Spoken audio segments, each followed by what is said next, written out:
So, what does having your say really mean? Hello. Well, have you ever wanted to say something that really needs to be said?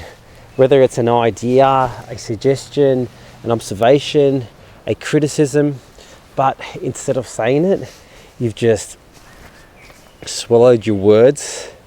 Whether it's because you've been afraid of hurting another person, looking mean or foolish, or opening a can of worms that could affect everyone's lives.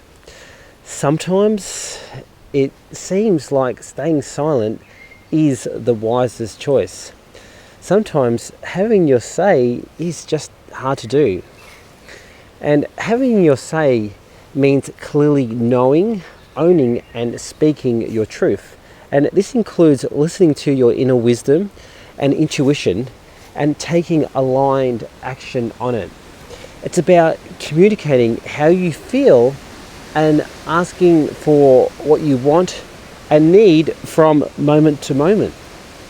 It's about standing up for what you personally find unacceptable, including your rights. It's about having the confidence and courage to speak from your heart as opposed to your head. It's about standing confidently in who you are, including your beliefs, and making your voice heard. It's about knowing your boundaries, what's right, and standing up for the greater good of all. Essentially, it's about standing in your truth, in your light, and in your power, and not being afraid to communicate that to others and to the world at large. And some examples of having your say could include something as simple as telling your partner to help you out with the daily chores, or asking your boss to be paid for all of those extra hours that you've worked in the past month. It could also include expressing your childhood hurts to your therapist, or actively protesting against something that doesn't align with your core values, and many more.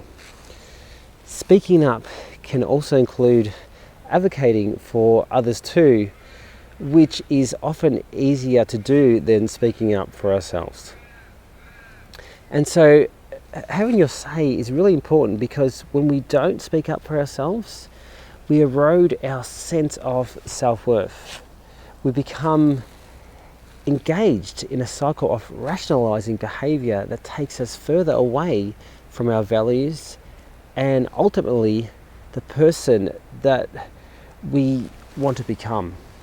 And the reality is that you matter, as does your voice, your actions, and your very reason for being here. It always has mattered, and it always will matter, even if you think it doesn't. We all have a higher purpose and role to play in this lifetime. Your experience and knowledge can, most often than not, add value in any given situation, because no one else has your unique perspective. And besides, if you don't have your say, then others will have it for you. The result being that both your wants and your needs may largely go unmet, which often leads to emotional and eventually physical fatigue and even overwhelm. In fact, most stress in life comes from not living in alignment with who we are and from doing things that we don't really want to do. Whether it's managing projects that you don't want to manage, or accepting tasks you don't have the time or ability to complete.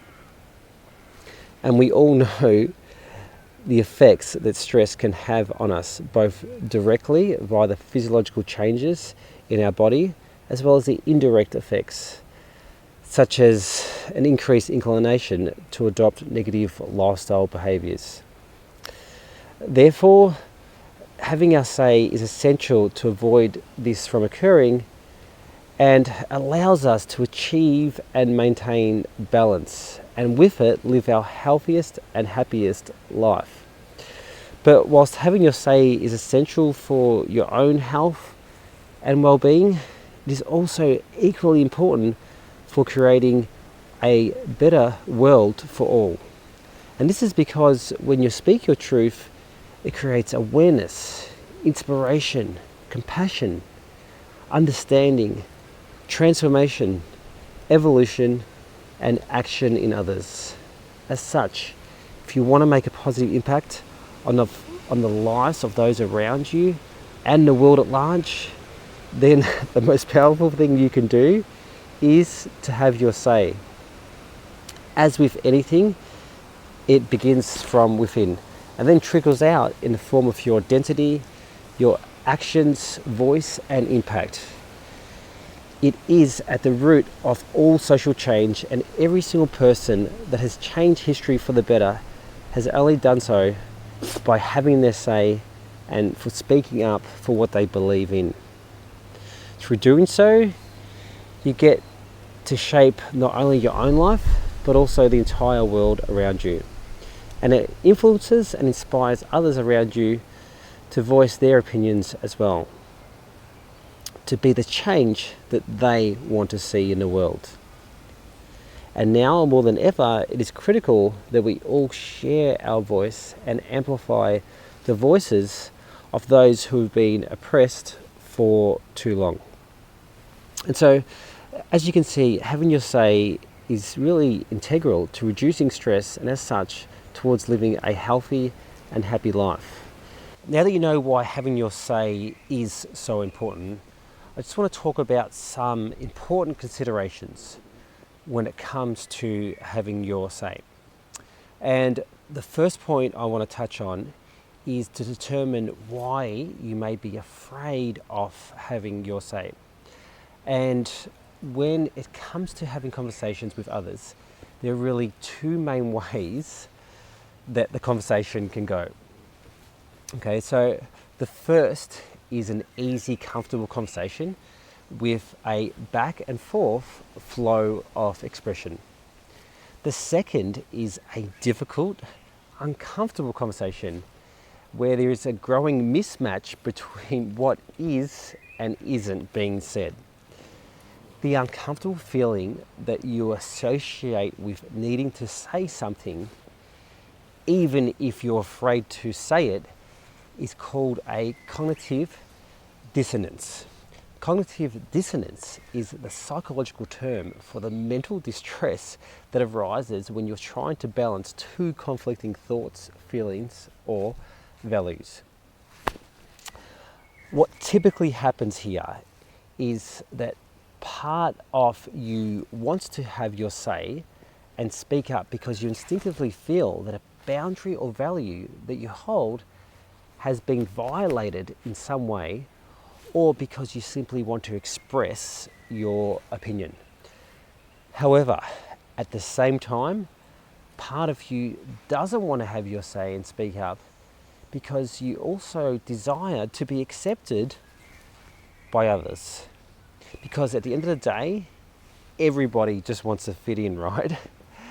And so what happens is that because your brain cannot distinguish between an emotional and physical danger, it responds to this cognitive dissonance as a very real threat. As such, our sympathetic nervous system, which is the part responsible for the fight or flight response, kicks into high gear. And so even though we may find ourselves in a social situation that we personally find unacceptable, because our desire to be accepted by others is so strong, many of us very often choose not to have our say and speak up as we should. Rather than risk our social standing, we instead stay silent and internalize the emotional fallout. However, like anything that you internalize, instead of just disappearing, it makes it build up inside of us, which is not good. Our communication patterns, like most of what we do, are habitual. And so if we've repeatedly had negative experiences around advocating for ourselves or social acceptance in the past, then we're less likely to feel safe speaking up for ourselves now and in the future. As such, becoming more mindful and aware of these past influences enables us to more easily speak up in the future. So, what are some of these influences? Well, some of them include childhood experiences. You know, if we were yelled at, ridiculed, or abused for speaking up as children, then it can be difficult to have a say and speak up for ourselves and our needs as adults. And often examining our relationship with our parents and siblings provides important insights into our communication styles as adults. Also, if you've had past traumatic experiences when speaking up, you know, it might be getting laughed at for getting an answer wrong, or having to choose which of your parents to live with if your parents got divorced. Regardless of the stakes, if the outcome was stressful or traumatic, you may have unconsciously shut down your voice as a way to prevent further harm. Also, a fear of retaliation is another one. If your opinion contradicts that of someone important to you, you may be afraid of the repercussions of speaking up. Although it's unethical, drawing attention may result in a loss of income, opportunities, comfort, or even status. But even if you don't have anything to lose, per se, speaking up still isn't easy. You know, there could be a concern for what others think, such as the fear of upsetting a friendship, bringing tension into an uncomfortable setting, not fitting in, or even being seen as a troublemaker. And finally, the last influence that I want to mention is gender differences. Societal gender expectations also play a role in disparity. For example, women are socialized to be less assertive, especially in a workplace. And so those who do speak up are often labelled as difficult to work with. It's no wonder why almost half of all women say that speaking up at work is difficult. So when you can, I'd like you to identify a time in the past when you didn't have your say but wish you did. How did not having your say make you feel? I'd also like you to think about what, if any, are some of the past influences which may be preventing you from speaking up today, which is any of the things that I just spoke about.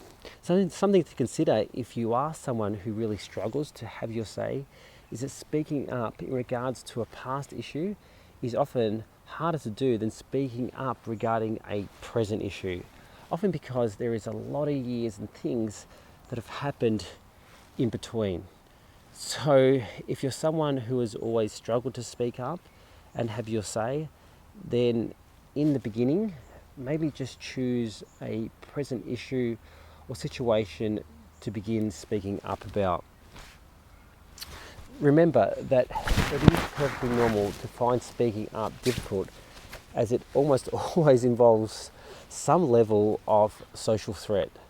And the key to being successful at it is managing the cognitive dissonance. And the good news is that it is something that you can practice managing and learn to be comfortable with the more you do it. The next point I want to touch on is knowing when to actually speak up. And I've got my little fairy friend here today, and whilst speaking up is sometimes hard to do, not speaking up can feel much worse. Suppressing your truth is like trying to hold down a beach ball under the water. Sure, you can do it, but after a little while, your arms will begin to fatigue, and it's only a matter of time before you can't take it any longer, and so it explodes up out of the water. And it's the same when it comes to speaking up. While it may feel easier not to have your say in the moment, just remember that not speaking up will take an even greater toll on your health and well-being. Therefore, it is always really, really important to have your say and speak up any time that your intuition, otherwise known as that little gut feeling, tells you to do so.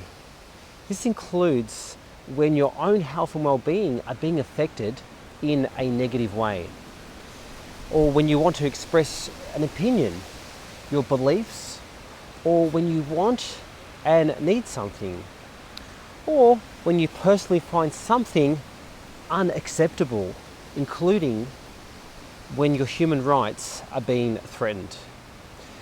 You should also speak up when something isn't right, but no one else is speaking up. Often you'll find that once you do, others will have the same concerns. And this is especially the case if you're a leader in any way or form. It includes giving a voice to anyone who, for whatever reason, should speak up about something, but for whatever reason, will not. The person you step in for will feel more empowered, more comfortable voicing their own experience, and you may pave the way for others to share more openly as well. So really take the time to think about what situations in your life you most need to speak up about. I would also like you to take the time to tune in and pay attention to what the physical and emotional nudge or feelings your intuition gives you when you should be speaking up and have something difficult to say. It may feel like a lump in the throat or butterflies in your stomach. With practice, you'll be able to interpret the uncomfortable sensation as information. Next, if you're someone who finds it difficult to speak up, then having a trigger phrase for yourself can help. You know, something along the lines of, from my perspective, you said blah, blah, blah. Or, I'm uncomfortable with that. Or, excuse me, I have a question about that. Or, you know what, that doesn't sit right for me. Or, actually, I'd like to voice a different opinion. There are endless ways to interject, and the right one will depend on the situation and what's right for you. It'll likely be a bit uncomfortable, but practicing your trigger phrase can make speaking up much easier. Also, sometimes the trigger phrase can come from another person. For example, if someone asks if anyone has any questions, then this could be the perfect time to jump in and have your say. And finally, my final tip for speaking up is to remember that you are entitled to your opinion. You know, we all have a higher purpose and role to play in this lifetime. And as such, everyone in this world is not only entitled to their opinion, but also has a responsibility to share it.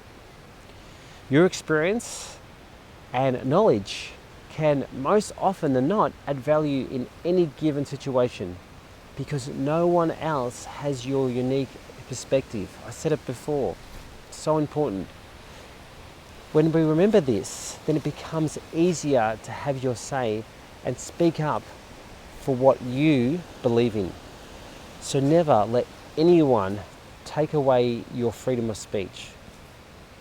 Also, never feel or be apologetic for wanting to have your say, because every time you say sorry in an unjustified way, then unless you have really done something wrong that warrants an apology, then you are giving your personal power away to others.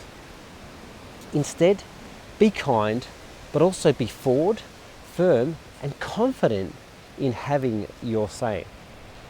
A big part of this involves learning to love and value yourself for who you are. Because if there is any lack of self-love, then there can be feelings of I'm not enough that lead to denying and speaking up for what you need, and even from voicing your own opinions. And nurturing self-care practices can help you to cultivate more self-love and self-esteem, as can affirmations. And remember, whilst not everyone has to agree with your opinions or what you have to say, they should give you the respect to voice them. And even more importantly, never let anyone violate your human rights. This is where knowing your rights and the path for escalation can help you feel more secure about speaking and standing up for yourself. So, do you always ensure that you have your say? If you're still having trouble answering this question, then remember that having your say means clearly knowing, owning, and speaking your truth. And this includes any one of the following things: listening to your inner wisdom, intuition, and taking aligned action on it. It's about communicating how you feel and asking for what you want and need from moment to moment. It's about standing up for what you personally find unacceptable, including your rights. It's about having the confidence and courage to speak from your heart as opposed to only your head. It's about standing confidently in who you are, including your beliefs, and making your voice heard. It's about knowing your boundaries, what's right, and standing up for the greater good of all. Essentially, it's about standing in your truth, in your light, and in your power, and not being afraid to communicate that to others and the world at large.